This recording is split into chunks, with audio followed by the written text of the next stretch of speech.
ఏదైతే మొన్న జరిగినటువంటి ముఖ్యమంత్రుల సమావేశంలో కూడా చంద్రబాబు నాయుడు గారు కూడా చాలా క్లియర్గా చెప్పినటువంటి పరిస్థితి.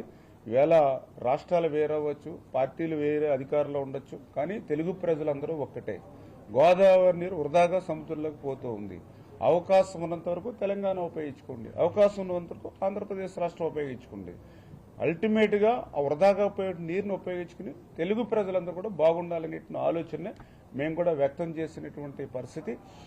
ఖచ్చితంగా రాబోయేటువంటి రోజుల్లో సిడబ్ల్యూసీకి అన్నింటినీ కూడా పర్మిషన్ తీసుకుని ఆ పర్మిషన్స్ ప్రకారమే ఆ యొక్క ప్రాజెక్టుని నిర్మాణం చేస్తామన్న విషయాన్ని సందర్భంగా తెలియజేసుకుంటూ, మీరు ఏదైతే పోలవరం బనకచెర్ల మరి ఏదైతే సముద్రంలో వృధాగా కలిసిపోయేటువంటి నీటిని ఉపయోగించుకుని అత్యంత ఫ్లోరైడ్ వెనుకబడినటువంటి రాయలసీమకు 200 టీఎంసీలని రిజర్వ్ చేయాలని, ఏదైతే పోలవరం దగ్గర మీరు చూస్తూ ఉన్నారు, ప్రతి సంవత్సరం కూడా 3000 టీఎంసీ నీరు వృధాగా బంగాళాఖాతంలో కలిసిపోతుంది.